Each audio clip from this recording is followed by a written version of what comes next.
All right. Okay. Welcome to Wholesome Music Podcast. Yes, welcome back to another week. The DIY podcast about DIY music. The DIY podcast about DIY music. My name is Augustus Watkins. My pronouns are he, she, or they. I'm a musician, songwriter. I dabble in music PR and have a record label based in Los Angeles. Yes. My name is Cam Al-J. You're here with us at Secret Spot DTLA. We are Los Angeles' co-working space for creative professionals right here in the heart of downtown. What are your pronouns, Cam? My pronouns are he, they, she, or anything that you want to throw at me. We are going to talk about music videos. Yes, we are. We really kind of just started this conversation just kind of vibing about music videos. Just jamming about it. But just kind of vibing out. We came up with so much stuff to talk about that we're going to do more about music videos. Yes, we are. But we're going to start with a really cool conversation about music videos and about video content and how it's changed and how it kind of hasn't in the last 40, 50, 60, 70 years. And I think there's a lot in the future that we can riff on. We can kind of talk more. We can kind of give you guys a deeper dive into music videos if that's something you want to hear us talk about, to the production of making them, into like, what do I need to get started? What does a good music video look like? Why would I pay more? What do I get if I'm going to spend more, or if I want to do it all myself? Mm-hmm. What resources can you use to get locations booked for yourself? And if you want to see that, just let us know. So these are all things that we're not going to talk about today. But we will if you want us to talk about it. You're going to get a little taster. It's just like a little appetizer. After that, Cam is going to fix his hair in real time on camera. I will. That's going to be nice. This. Look for it for the video audience, for the audio, for the podcast audience. I'm sorry, you're gonna miss that. You're not gonna even know. We're not gonna put a time code on that, so you're gonna have to just watch for that. It's a nugget. We're gonna talk about the HITS Act, which is actually a really exciting. This is rare to say, but an exciting new piece of legislation. That's kind of some good news. news. The federal government. Yes. And then we're gonna bring it back to earth with a discussion about job cuts. Yep. Warner job cuts. And then TikTok, we're gonna kind of just keep you updated on the latest on what's going on with that whole mess. I think we got through a whole episode without talking about AI. We did. So we're going to get into it.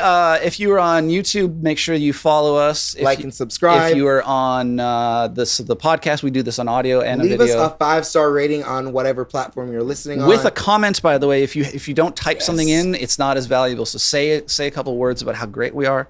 That really means a lot to us right now. And if you've enjoyed these episodes, tell a friend. Let someone you know about the podcast so they can listen as well. And as of recording this, we are on Instagram, which is Wholesome Music Podcast. Possibly by the time this comes out, we're going to have some more socials. Yes, we'll hopefully be on TikTok. One cannot predict these things. So I think that's all we have to say about this. That's all we have. Stay tuned and we'll get right into it. Let's go.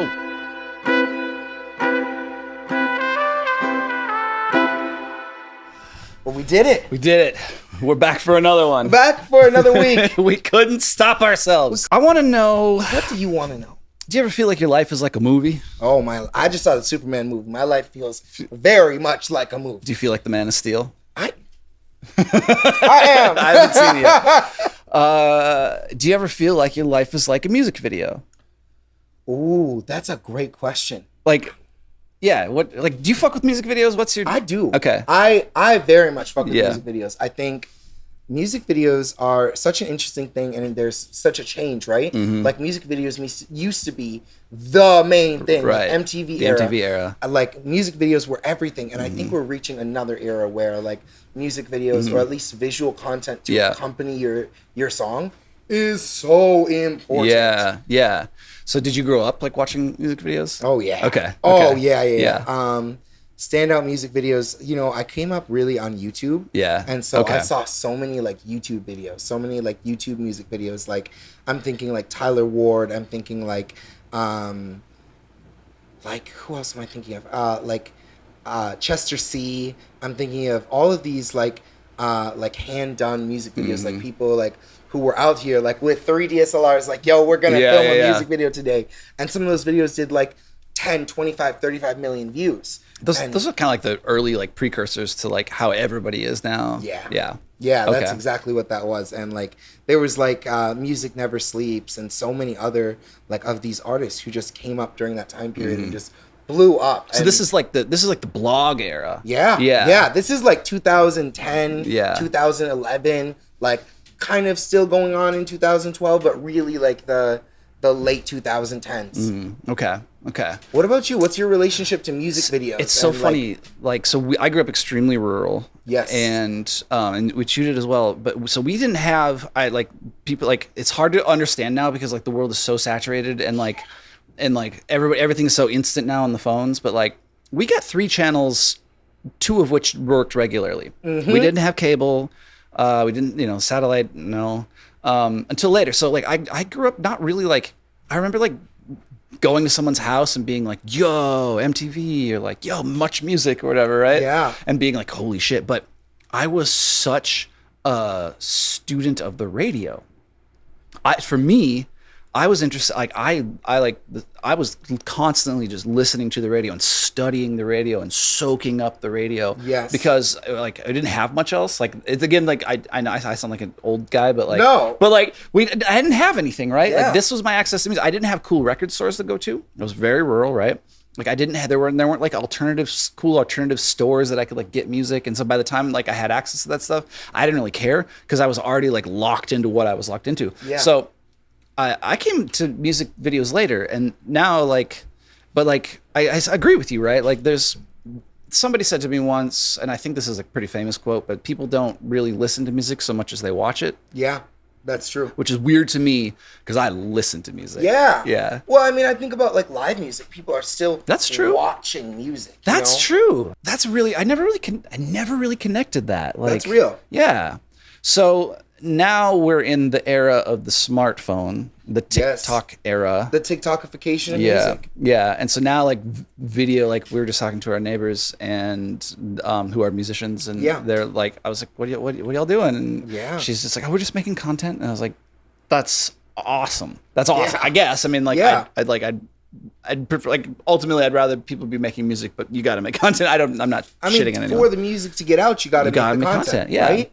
And like, yeah, I think music videos were like the OG content almost. Like, music videos were like the very like beginning stage of that. Like, you know what I mean? Yeah. Like before, what could you create as a second product? Okay, you can sell me your CD. Yep. But what else can we sell you? Your record. And like in those, and like even in like the pre-MTV days, like they're like, the Beatles made music videos. I don't know if they're like music videos, but they're like promo videos. You can watch like the 4 of them like goofing around drinking tea in the countryside, and like they called it a music video. And like I think Zeppelin had some, like, well, Zeppelin made a movie. I think the Who made a movie. Like, really, like, obviously like Elvis had movies. Michael Jackson, Thriller, like the most iconic music video. That's like MTV era. It's like before that though, was like, I think like you could make content, you could make video. No, it was more at my face. There you go. Yeah. So, and you also make music videos. Yes. As a freelancer. That's my thing. Yeah, I do a lot of like live in studio videos, a lot of like we'll still do on location, multi-shoot locations where we're like going out making a full production video. But I think for a lot of people, spending like $5,000 plus on a music video doesn't make sense anymore. No. There are artists who it does make sense for. I think really when you're trying to shoot for that level, you're thinking of like either you are an influencer and you're making a lot of your money from social media or from another visual platform, and your music is supplementary to that. So it's almost more like the storytelling and the locations and the visuals are almost in those cases more important than the song itself, which is kind of counterintuitive to how we think like within the music certainly industry. For me, because like the song has to be good. That, like, at least as a songwriter, as a producer, I think the song has to be good first, and then everything else. Say that again. That's such an important point. So when I'm thinking of like, hey, how do we do this, or like what's going on with the project, I'm like, the first thing is the song itself has to be able to stand up, has to be a good song, has to be like a really, really good piece of music on its own before we can move to any of the other stages. I wasn't thinking about going there, but I think that's like this gets to the heart of something I think a lot of, I don't know if we've touched on, but I think it's so important, is like, even if you're planning a ton of content, or you've got like a great visual artwork, or even like great tour or whatever, it's still, or great production. Now you've booked like a killer studio and a great producer. It always starts with a great song. A great song. Every time. Yeah. No matter what. So can a good music video make up for a bad song? It's interesting. I think of examples like Friday. It's Friday, Friday, Friday. Yeah. Like songs that were terrible, but were intriguing in some way, or were cringe. Shout out Rebecca Black. Yeah. Friend of the pod. Shout out Rebecca Black. I'm like, I think, can a music video make up for a good song? The right answer is no. Yeah. But the more useful answer is maybe if it's weird in some way. Yeah. Maybe if it's so bad that it's good. We talk about like movies that are so bad that they're good. Yeah. Or we think about some content like that's like so much cringe that I almost have to share it with other people. Yeah. Because it's like, oh, this is so crazy or so weird. I had to share it with other people. But generally, I think the song has to be good first, right? If Thriller, the song, was kind of like mid like Thriller the video, because it's Thriller nights, Thriller. But you have this amazing video to it. No one's gonna care. Yeah. Well, and in fact, I think there's probably a lot of pretty like rad music videos. Can I drop a hot take here? Oh, let's go. Really quickly. Let's go. I think maybe even if the performance were really bad, but the beat and the instrumental were good, there's a lot of music that's carried by the instrumental. So I wonder if Thriller came out, same video, terrible singer, same instrumental. Yeah. Would it have popped off? I think it would have popped off, but I don't think it would have had that kind of cultural impact. No, we're not talking about it now. That's kind of what I was saying. Is like I know there are songs from the music video era, from like that are from the MTV heyday era, that had some really rad music videos that the songs were like, and it's like the band's third album and they're phoning it in, and it happens, right? And so they're on like a contract, they got to do it, but what happens is a band, at least in those eras, could like get more. I'm digressing, but like they had more access to things than they had necessarily like time to like do like really good work, so you get these like really expensive turds, and so and like I don't all this money thrown into things that didn't didn't have a direction. Those don't go down in history. I have a question for you. When an artist comes to you at Give Take and it's like, hey, I want to make a music video, or I have this song, can we make a music video? What are your first thoughts when a new artist or a growing artist comes to you and says, I want to make a music video? Should I make a music video? Yeah. What is your take? Well, like the first thing we've already gone over is like, is the song good? Yeah. Assuming the song is good, then the answer is fuck yes. And how? Yes. Get it fucking done. Get it done. Yeah. Like I do. We have a couple things that we kind of look out for, like what we're pretty stringent about no AI. Yep. I want to be able to monetize. Yeah. Well, there's monetize, and also just like we just feel like ethically. Yeah, and from an artistic standpoint, artistically, like we just don't fuck with AI. Yeah. So and it's like we want it to be good. Yeah. There are like bad music videos that are like you're just kind of like I don't know, like that wasn't quite it. Yeah, like I don't know if this is what you want to be doing with your this shows your brand or whatever. Yeah. But yeah, no, we're really, really, really in favor, and so we're pretty connected with like people in our niche who will feature music videos and kind of get those out there, and so like because we have a toolkit. And especially through the PR company, through Cocaine Opera, our PR company, we have a toolkit to get music videos off to blogs and so it's really nice because you can have a radio push and like a blog push and then with music video, and then like you can hit the DJs, and so it's kind of like a third way that you can have people, and we have had stuff that people discover because of good music videos. I think that's something you said I want to really highlight is it's kind of like a third way, right? So my song released on streaming. That's your first one. Yep. First ping. Song out now on all streaming platforms. Yep. Now you have a second opportunity to re-enliven your audience when you release a music video for your single or for your song. Yep. It's a second time for you to promote this piece of content. Yep. For you to promote this same musical piece. Releasing a music video is giving yourself the second chance to push it in front of people who maybe missed it the first time, or like, maybe they didn't get the notification, or like they did, but they haven't felt motivated to listen. Yeah. This gives you another reason to make a moment of your release. Going back to what you talked about in episode 2 about the wedding. Yes. Like the wedding event is like, you want to have like those special things and not just drop shit and call it good. If your song is the wedding, and if the release is the wedding, then the release of your music video, that's your honeymoon. Yeah, or maybe the reception. Reception, exactly. So, another reason to get more people together again. If you had, your budget is pretty limited now because you're a studio owner and you do video. So this is like, if I come to you and I'm like, I've got a song. Yeah. It's not produced. So I'm here and like, here's my budget and I don't have enough for good production and a good music video. What should I do? What would you say? I may be different than other people, but I would say let's finish your song first. Yeah. If you're coming to me and you're saying, hey, I want to work on a music video, first thing I'm going to ask you is, do you have a finished song? Yeah. And if you don't have a finished song, then we're going to devote all of our time and resources into finishing the song so that we have a strong song before we move on to a music video. Right. Because if we end up changing things in the song, and I've already shot on location in 3 different places with you saying, I love da-da-da, and you decided to change it to I hate. Right. All of our footage is useless. Yeah. And we're going to have to redo that anyway, so it's going to save you money to do things in sequence. Yep.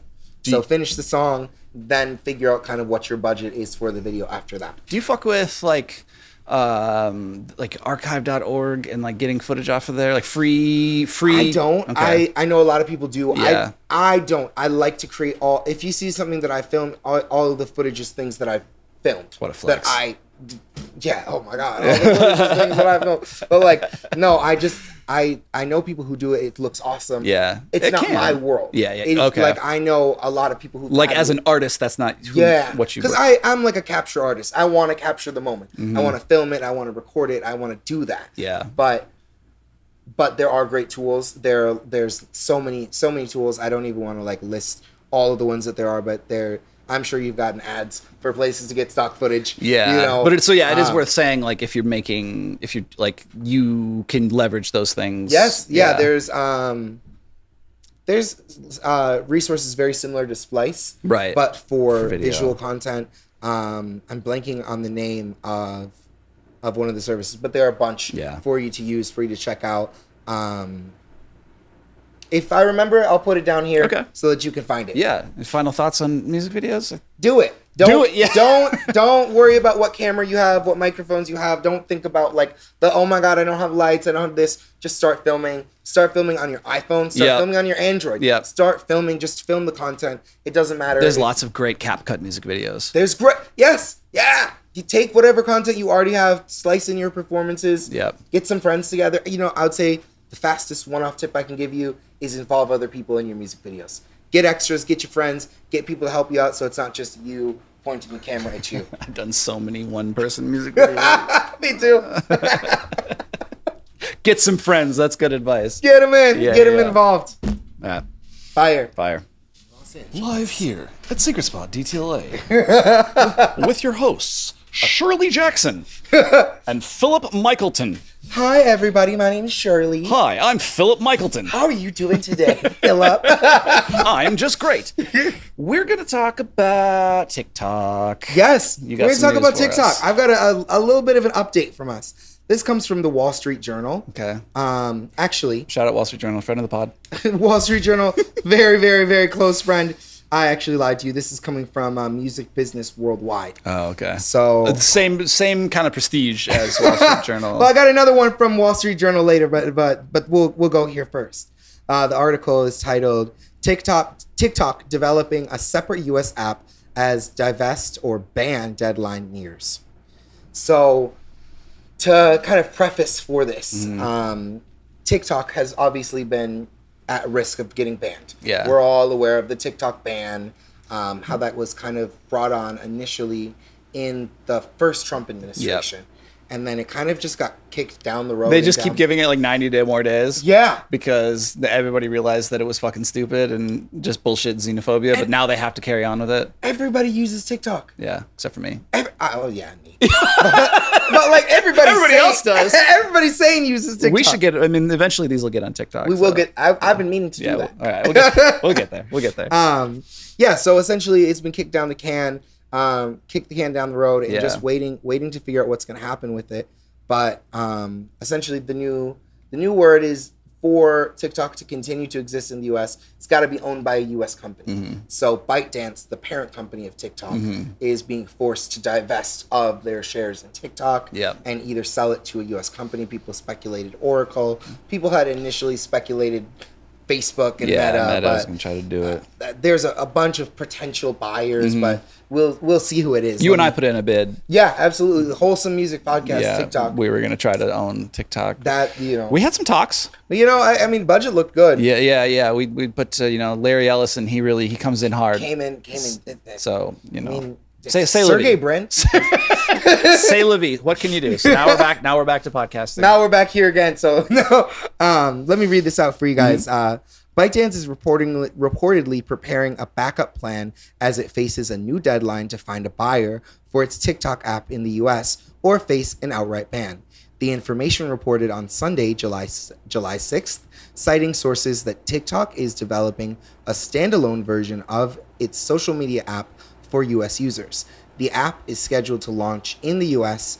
On the U.S. app stores on September 5th. Sources told the information. The reported development comes by as ByteDance faces a new deadline to secure a deal for TikTok after President Trump issued another 90-day reprieve for TikTok, signing an executive order to postpone the enforcement of the law that would force ByteDance to sell its U.S. operations or face a ban in the market. Because they realized it was bullshit. Exactly. This is just, and I think we'll continue to have coverage on this saga as it continues, because we're really not getting any information here as who's going to buy it or what's going to happen with the buy. Aren't they going to kind of just spin it off to themselves, basically? Well, they can't. So it couldn't be ByteDance owning it. It would have to be owned by U.S. people. Yeah. By U.S. But U.S. operator. Okay. I don't understand. It just seems like they're just going to start a U.S. company and then sell it to themselves. The latest extension pushes back ByteDance's deadline to September 17th. The information reports that current TikTok users in the U.S. would eventually need to download the new version of the app to maintain access to the service, although the existing app will continue to function through March of 2026, so into next year. Well, that'll be weird. So you'll have two versions of the app running simultaneously. Last week, Trump disclosed that he had secured another buyer for TikTok's business, but declined to identify the group of purchasers. Gross. He will confirm the details within 2 weeks. Oh, sure. Classic Trump 2 weeks. Yeah, it's going to be in 2 weeks. Sure. And we're going to have cyber taxis that are actually functional. Yeah. And robots. Everything's 2 weeks with this fucking clown. Everything's 2 weeks away. Jesus Christ. Yeah, there's more. You guys can kind of dive deep, but they do. As always, we Oracle. put the links to all this in the show notes, which is below if you're on YouTube, and in the links on Spotify and Apple Music as well. I want to highlight really quickly just one more paragraph from this.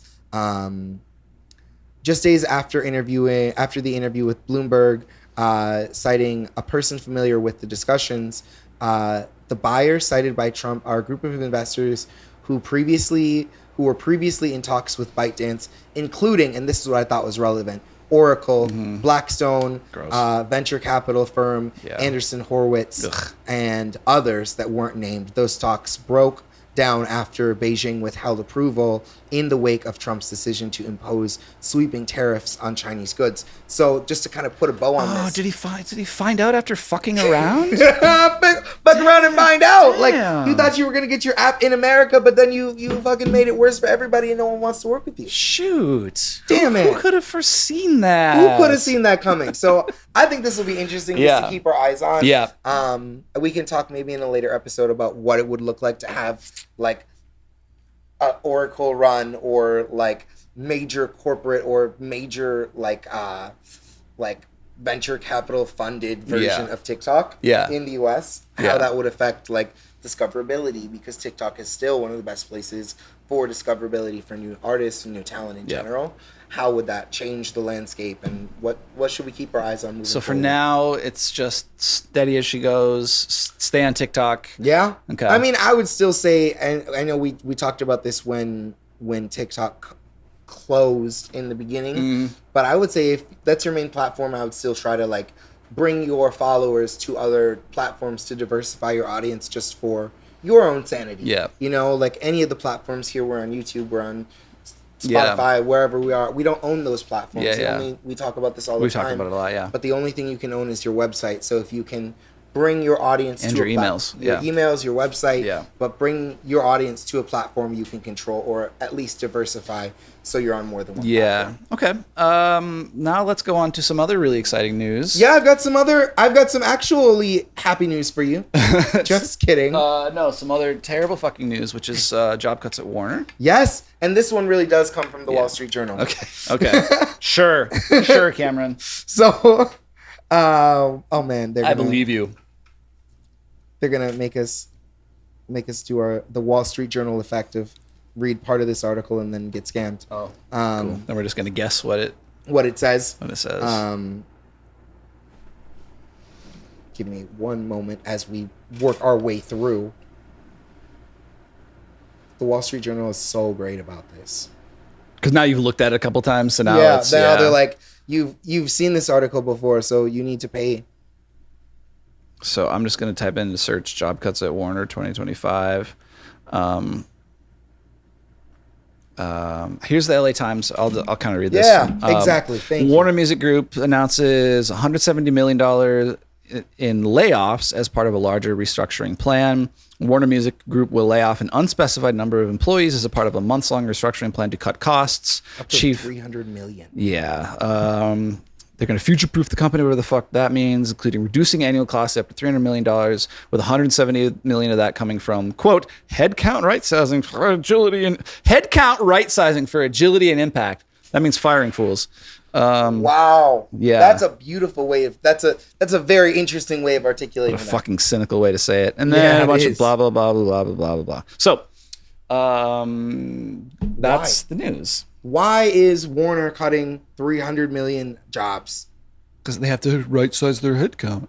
But you maybe we could just replace everybody with AI. I would hope that of all the companies who are like trying to go down that road, that Warner would know better. Yeah, but maybe not. I think it's just really interesting, and it's a continuation of the downsizing of the corporate music industry that we've been experiencing over the last, like, really post-COVID. Post-COVID, we've just seen more and more of the major labels or of all of the corporate entertainment industry just downsizing, whether that's film and TV, whether it's music, like just people, massive job cuts, and like. Well, and this is just not the film. This is basically like the entire economy, as far as I can tell. Listen to this. This is buried deep. Hours before the news of layoffs, the company announced a $1.2 billion joint venture with Bain Capital, which is to invest in music catalogs. So Bain Capital. Yeah. Why do I recognize that? They're one of the big. Like, they're like BlackRock. They're one of the big terror, like awful evil. Like truly, we live in an era of supervillains. Yeah. And Bain Capital is, I think, famously Mitt Romney worked for them. Oh God, yeah. Notable investments include Burger King, AMC Theaters, Dunkin' Donuts, and Toys R Us. None of the brands that look beautiful. And Warner already laid off 600 employees in 2024. Yes, they did. This is a continuation. Yeah. That's one reason I really wanted to talk about this here is, like, I think, we've talked in the past about, like, how do you build like a career in the corporate music industry. Yeah. And for the longest time, it was interning.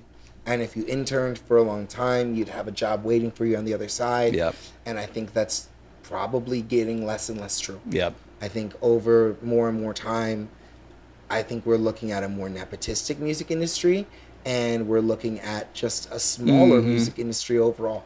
Just like fewer of those jobs, as there's less work to be done. Yep. And a lot of the like work that could have been like simple, hey, can you write these things? Those are just going to get like, those jobs are just going to disappear. I think the other thing to kind of pay attention to is this legacy catalog piece, because this has been big business. Yeah. These companies, the new Hypnosis and now Bain Capital, a lot of people are getting into this thing of buying buying the catalog of legacy artists. Yeah. And so this is and what you're finding, and you'll notice if you pay attention to like the you'll watch movie trailers and you'll notice how like a lot of movie trailers, this trend in the last probably close to 10 years now has been to like trailerize a popular song. Yes.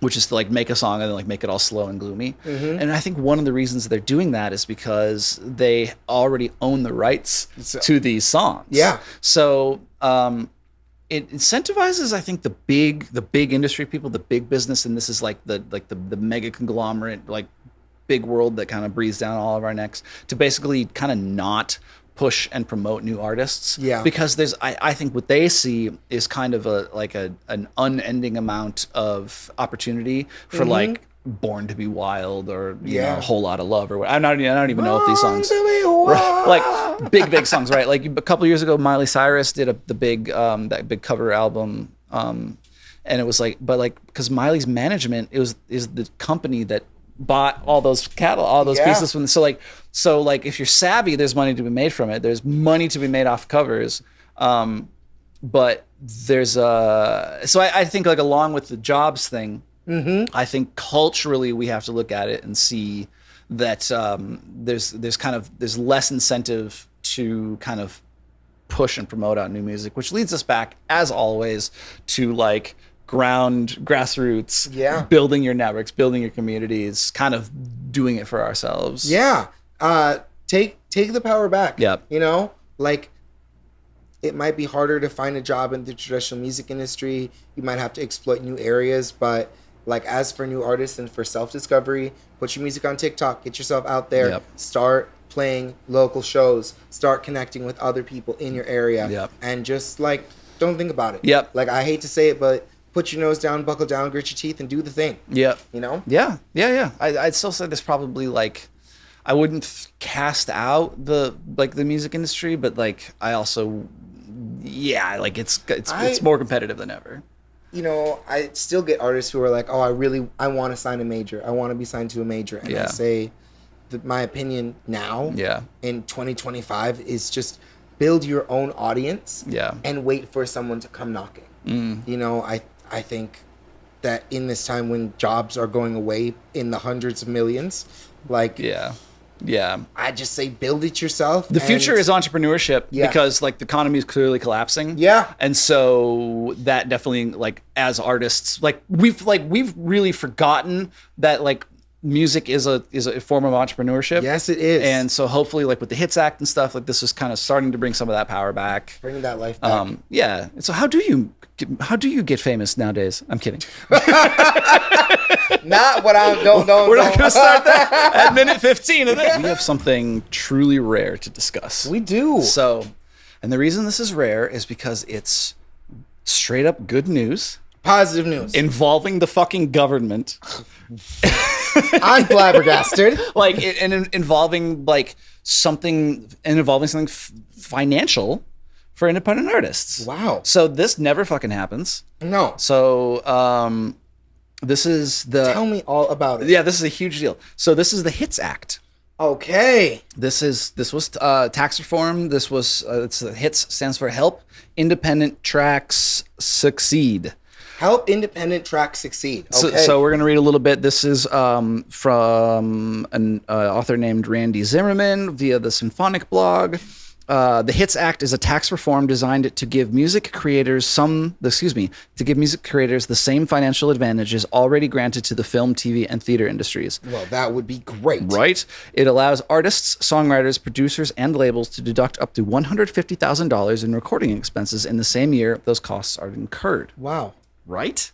That's huge. Huge. So, essentially, your record can be a write-off. Yeah. That's crazy. Right. So, like, I don't know, like...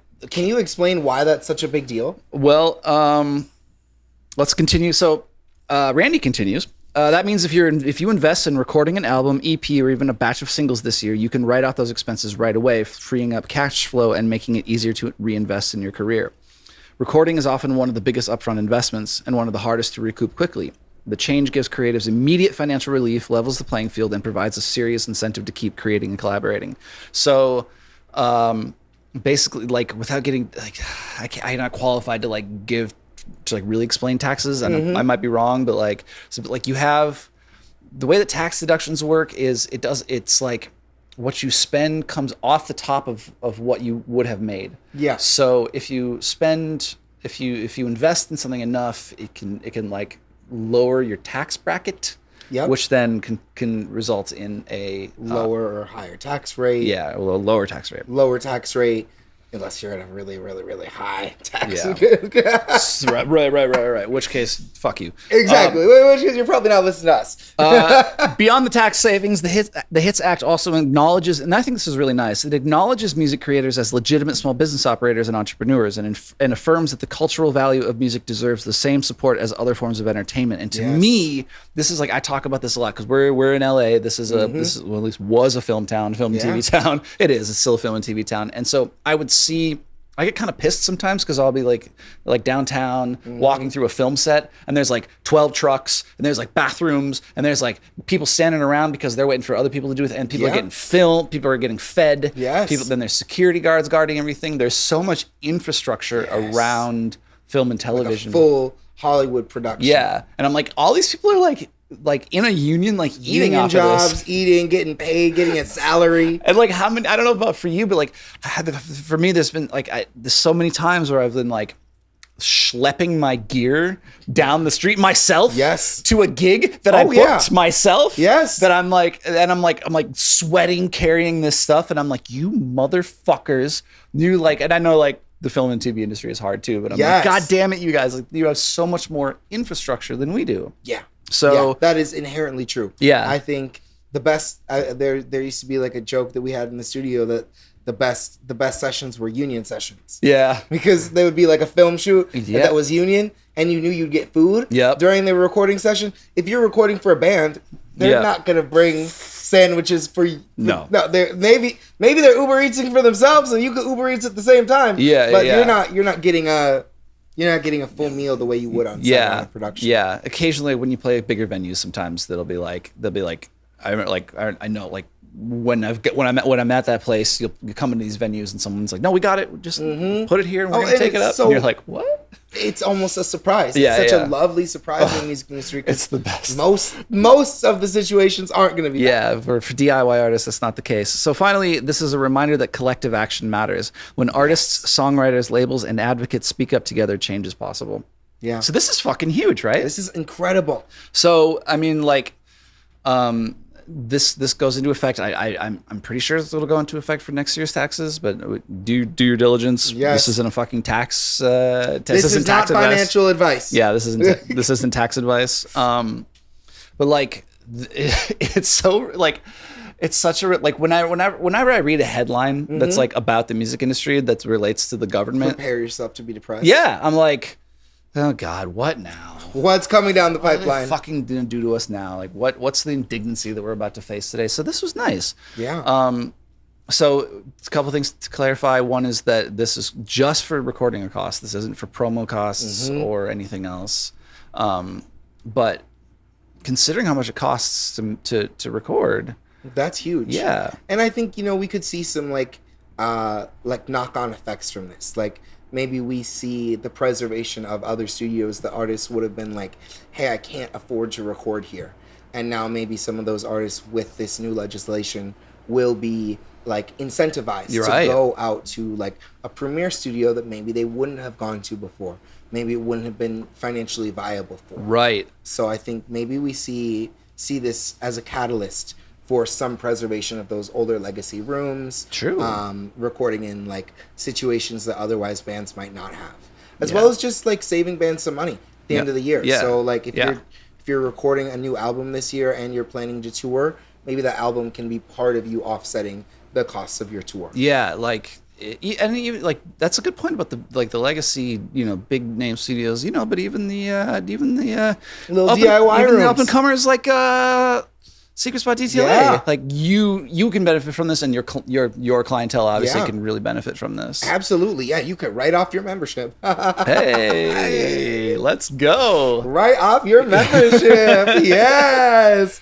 Well, I like that. Yeah, it's got a good ring to it. Right. So to me, this is like one of the biggest pieces of news. Like alongside the thing we talked about last week, which is that their states can still legally legislate Yes. their own AI policies. Yes. Yes. And that, win. Yeah, that, and this is like a pretty rare win. We got 2 weeks of good news for you in a row. I wouldn't expect a third. We'll try. We'll try to put it in, but I don't know what we can do. Yeah, we're gonna see what happens. So I would think, like, get creative with your accountants, get creative with your you write stuff off. Yeah, absolutely. Yeah. So when you're doing your taxes, and like, let me reiterate, this is not financial advice. Tax advice. But when you are doing your taxes at the end of the year, and you think about like how much you make, whatever that like number is for you, when you tabulate your expenses, and you think about your expenses that are work related, a lot of those are going to be write-offable. So if it's things that you're doing specifically for work, like, hey, I had to take an Uber to this gig, that's going to be taxed write-offable. Hey, I had to eat. Well, I had to like take a meeting with someone that was a lunch. Like I had a lunch meeting with another artist who I wanted to do a collaboration with. That's write-offable. And now for the first time, recording. Your actual session is write-offable, which it wasn't before, which is so crazy. I know. Because in every other industry, you write off everything. You write off the private jet flight on the way to the meeting. But like in the music industry, we couldn't do that. So this is just huge. So save your receipts, y'all. Yes. Oh yeah, save your receipts. And if you can get like something like a membership, then it's very easy because you could just track down your monthly payments. Yeah, there are some ways you can make it easy on yourself. Yeah. So that's the Hits Act. I think that's so big. That's so exciting, and I think it's so cool for us to be able to like bring that kind of news to you guys. I think like obviously paying attention and keeping up with like these kinds of things can feel overwhelming when you're already trying to like do your social media, you're already trying to record, you're already trying to do all these other things, and keeping up with like the changes in legislation that affect us in the music industry, especially for those of us who went to school. Like you and I both have some form of musical education behind us, and like it feels so easy to be like, oh, I studied this, so I know where the industry is at. I don't have any musical education behind me. I didn't go to school. You didn't go to school at all? No, you went to recording school. But I always think of you as someone who has like formative musical education. I'm just old. You're just filled with the wisdom of music. I'm just filled with the No, I've just taken a lot of hits and gotten back up again. That's the school of life. Yeah. But I definitely think that's something that plagues people who did go to school for music, is like you think that you're educated, but because the industry is constantly changing and shifting, we have to re-educate. Yeah. True. Continue education. Yeah. I don't think I would be doing this if it wasn't for this. I would not pay attention to the degree that I am if it wasn't for the podcast. Yeah. No, this experience has brought me so much news and information otherwise that I would have just missed. So. It's been a discipline. And so, by the way, I did post this on our Instagram. I should plug this a little bit. So we have an Instagram, which is Wholesome Music Podcast. And I posted this news, and I've been posting as I find this stuff. I'm not just like gatekeeping it and hoarding it for the podcast. As I find stuff, I am reposting it. So follow the podcast on Instagram. And we'll try to post more stories there, more news. So even if you're missing us throughout the week, you can still kind of catch up and see what's going on. Yeah, because we are a little bit late on this stuff. So like, if you want to be like the first of people to know, like you're like the third person to know, because I'm the second person to know, and then you could be the third person to know. So you can be the third person to find out. So find us on social media to kind of get this news faster than we're getting it out to you on the podcast, because we're a few weeks behind.